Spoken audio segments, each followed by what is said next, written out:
Afternoon, people, and welcome to another episode. We are, as you can imagine, cod fishing again because it is my, I guess you call it my winter solstice. Solstice, is it called? Solstice. I really love coming down south and chasing cod, and I've been so fortunate with the weather. I had a really cold day in Glen Lyon, which was ridiculous, as you saw, but apart from that, it has been fine, sunny, and just basically amazing conditions. But I have a very special guest on the show today, and I've been tasked with a bit of a mission for this person, and that in itself means a lot to me. So, as you all know, I grew up fishing. My parents introduced me to fishing at a very young age, and there was people in your life that sort of inspire you and aspirational through your growth in what you do with fishing and what you want to do in the future. And this special guest is one of those people. So obviously my dad was very important in my growth in fishing, which is why I'm in this little tinny at the moment. And this person is also one of my dad's favourite people from back in the day. So, without further ado, we will go and find out who this person is. Can you guess? G'day, how you going? First time I've heard him not talk.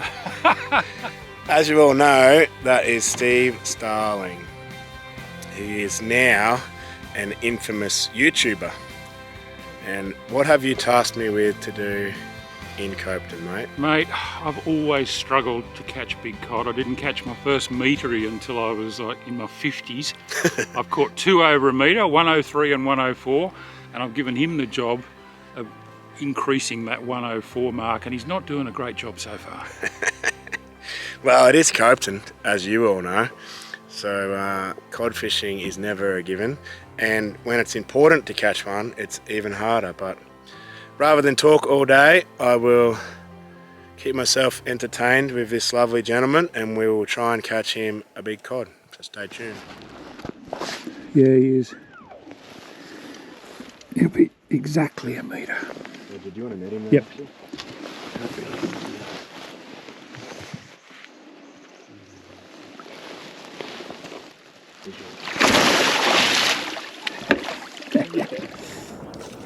Oh my god. Oh my. He's over here now. He's on that bush. You are. Can't see you. Oh, yeah. So he's here more now. He's right there, straight up the bank.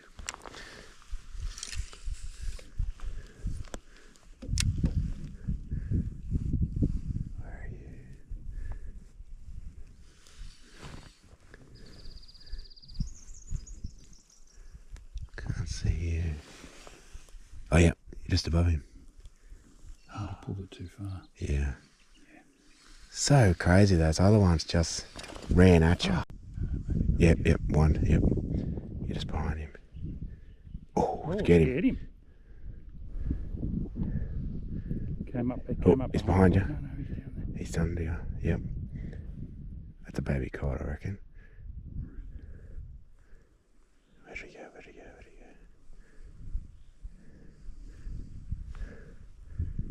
No, he's still there. So go just here, literally 5 metres, like just flick.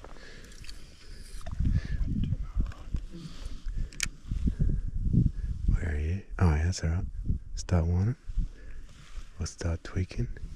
Where is he? Oh, he went to your splash. He's past you now.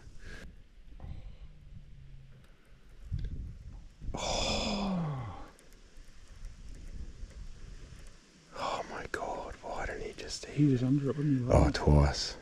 He could still be on it, I'm just not touching the sonar. No, he's sunk there, he's there. Look, my heart stopped. Yeah. That's a good sign though, Steve. It is. Early in the other, and we've had 2.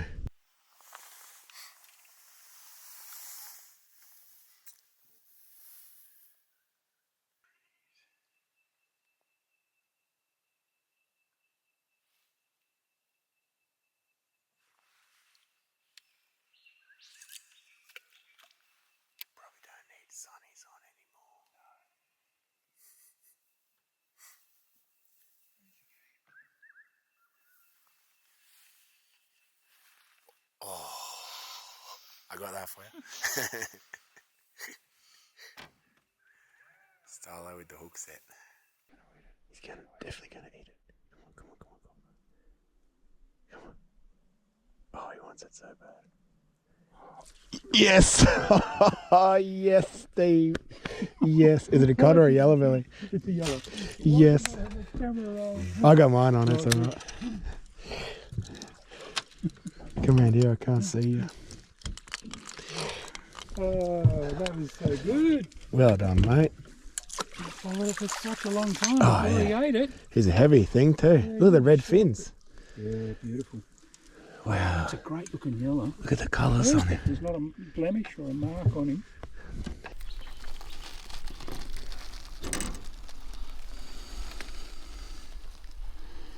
A nice golden. Nice one, mate. Yeah. Your first live sonar fish. It is. Absolutely. How fun is it though? Ooh, oh, it's you're just on the. I was going to say the edge of your seat, but you're not sitting down. Kind of mess you're making here, sir. Yeah, good. There we go. Look at that. Too much fun.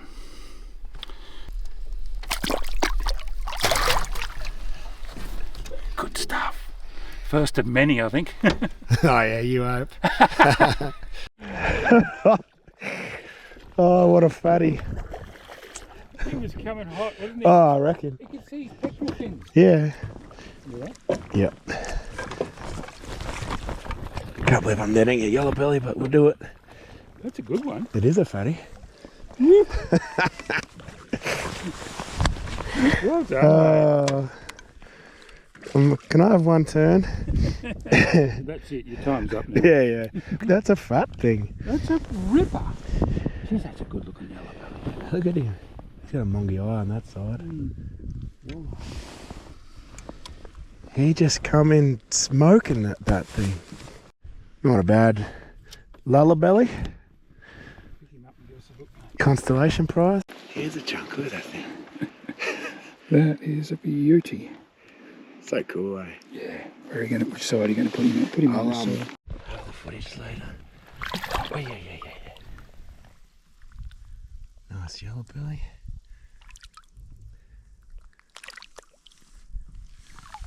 That cleans the water. I know. So, mate, I've only caught 2 cod over a metre. My best one is 104, so there's definitely room for improvement, and I'm really keen to have a look at this active target stuff that you're doing. When you spot one on the screen, what sort of lures are you throwing at them? Well, that's like such a, I guess, an open-ended question. You know, it's you can go big, you can go really big, and then you can go ridiculously big, or you can then sort of tame it back a bit to more subtle, more natural. So like things I like to throw, so I'll start, this is probably a more consistent thing to throw. Just a jointed swim bait, jointed glide bait, fairly light, you know, easy for average person to cast, and more natural bait, more natural size. Yep, sure. So that's like your go-to. But because we have the advantage of live, you see their response. Yeah. You know? So then there's let's go more extreme. So more extreme is that size bait. Right. Big glide, big thumping action, lots of movement, and that's, I guess, you see him, he's not doing anything, now we're trying to invoke some sort of response, so bigger, you know? Then you have silly big. That's bigger than most of the fish I catch. So that's nearly 300 mil. And obviously, lures like that require tackle that is capable of handling, you know, like the Calcutta Monster MD has casting brakes capable of throwing big, heavy baits, hence why that is on that thing.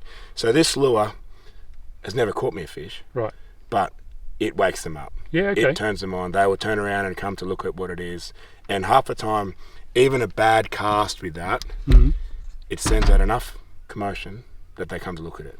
And then what, you follow up with something else? Yeah, so then you get onto our sort of more natural stuff, you know. So this is essentially what people just call a swim jig, just a 7-inch plastic on a jig head and a bit of skirt. You can even run just a standard jig head rigged plastic. The only thing, I guess, different with that to what you'd expect is you're running a fairly heavy jig head. Yeah. It's not a subtle presentation. No. You're trying to get to that fish in a short time frame and with something that you can see on your live sonar as well. So you imagine... Oh, okay, so you can see the lure and you can see the fish. Yep. And you're trying to put them in the same... two up. And then if the fish is swimming away from you, you got to be very careful with where you land because his eyes are looking that way. Mm-hmm. If he's coming at you, not so much. You can land behind him, but you've still got to get in front of him quickly before he gets to you. And I'd imagine you don't want it coming like right past his head or anything. He's going to go, whoa! As big a fish as they are, Yeah. they still seem very spooky. And that's the other side of it too with big traditional glides like we used to use, like what you would have been throwing, I guess, at the banks before. They make a very, and you watch them on the sonar now, they hate that noise. Yeah. They're so switched onto that noise that... Well, I'm not saying all fish do, just the ones we're looking at. But there's a lot of pressure on these dams now, isn't there? There's a lot of people running around doing this stuff, so they are going to wise up to it. All right, mate. Well, I brought my 7'10" Anarchy heavy bait caster with 300 Tranx on it. Mm-hmm. Is that going to be a good outfit? Yep. So, majority of stuff for me is, like you say, a 7'10". You want a rod that can, because even though we're not casting a lot, like what we used to do, you're still casting heavy baits or medium to heavy baits, and it's about the hook set too. So a longer rod, you don't have to move as much to set the hook, and you get those bigger hooks home. Like the big baits have bigger hooks, so I like to run anywhere from like high 7s into low 8s for a rod. Reels, 300 size, 400 size, perfect. You want, the reason for the 300 or 400 is, I guess, casting breaks as well for the bigger baits, but also when you do a big cast with heavy braid, you don't want your spool to be reduced so much. Right, because that's going to change your retrieve rate. Yeah, it messes everything up. So at the start of the retrieve, you're really panicking like this. Yeah. And then when you get closer, then you got to remember to back off. So running a 300 to 400 size is perfect for that. The spool diameter or overall circumference doesn't change. 50-pound braid is a basic thing as well for me, same as you. I've got 40 on there actually, 40 Power Pro, so there's something in that too. And that's mostly about, I'd imagine, not casting the lures off and things like that. 100%. That's the majority of it. Or if you do get a snag, being able to hopefully straighten a hook or get something back. Leaders, the same, 50 to 60-pound leader. Cod, as big as they are, not notorious for fighting, so it's not really what we're doing it for. Sure. Now I notice you've got one here spooled with, what is that, fluorocarbon right through? Yeah. So when I went to Eildon, I guess very similar to how we're going to approach Copeton, open water fish. The theory also is with fluorocarbon it sinks. Yeah, true. So rather than braid, when you cast you need to have everything parallel. And with fluorocarbon it's already sinking, so I can run a lighter head. This is only 3/4 for a huge bait, and the fluorocarbon sinks, so my lure is tracking more naturally straight away. And then on live, you can see a braid, you can see a FG knot, and your fluorocarbon you can't see it. So I was going to ask you about that, because there's increasingly people are talking about even the vibration given off by braid because it doesn't have a perfectly smooth finish coming through the water. Do you think the fish may even be becoming sensitive to that as well? I've watched fish where I've cast past them and the fish is here and you can see a line sinking, and they're obviously sensing your line because they move off it. Wow. Now, mate, this is a big, big dam. Where do we start looking? When I'm blind fishing in this kind of water, I tend to look for structure, I look for points, I look for rocks, I look for weed beds, things like that. Is that the sort of places you're fishing when you're live looking at them? Basically, I guess it's the same. You have to start somewhere. So when you come to a place, for me, it's like you say, you're not looking. People talk structure, rocks, timber, whatever. Structure for me is like what you just said. It's a point, it's a bay, it's a river. So I will start in bays, then I'll move to points, and then I might move up river arms or any little feeder creek.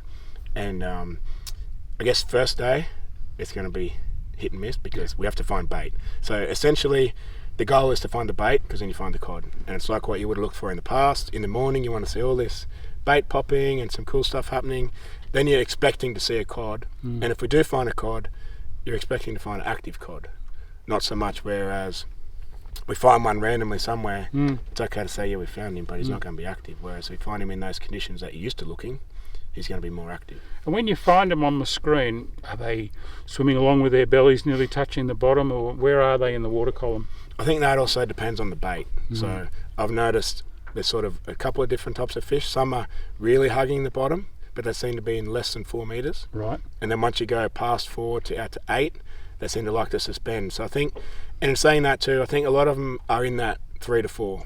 That's their comfort zone. So that could be water clarity too. This lake's very clear at the moment. Yeah, so they can probably scan the surface and everything from that depth and get up there quickly if they do pin something against the surface. With these big swim jigs, when you throw it in front of, or to bring it across the fish or whatever, how are you actually working it? Are you lifting and dropping it, or what are you doing? Well, I mean, essentially any normal fishing, it's like you trigger a response. You paused, you scratch your face, you're on, all that sort of stuff. But with live, historically, you notice they hate any change. If you get a fish to focus on that bait, as soon as you change something, he's done. Right. So whatever you needed to do to get his first interest. So if he's deep, typically it's slow and very slow. But if he's shallow, it's often fast. Yeah. And even just backing off, because they like to feed, the bigger the bait, they like to eat it head first. I guess because if it's a real fish, it's got spines, it's got all this stuff that's facing the wrong way. So they like to be under it and facing forward. And if you drop your bait, then it's messing up the way they wanted to eat, and it seems to spook them away. So if you ran over the top of them quick, unfortunately, you're going to have to maintain that speed and hope that he gets he can catch it before it gets to the boat. You think, like, you know what they look like. You think, oh, big lazy fish. Yeah. They're not lazy. You can't wind fast enough to get away from them. If you try and think you're going to burn past one, he will catch it or crash into the boat on the way past. Oh, mate, you're getting me excited. I want to get out there and have a crack. Right, well, let's go and try and find you what's the PB we need 104 we need to beat. Ooh, easy. I hate it when he says that. Oh, got him. Of course you did that. Far out. What did you get? Got a stick. First fish. That's not a perch, it's a birch. What's brown and sticky? A stick.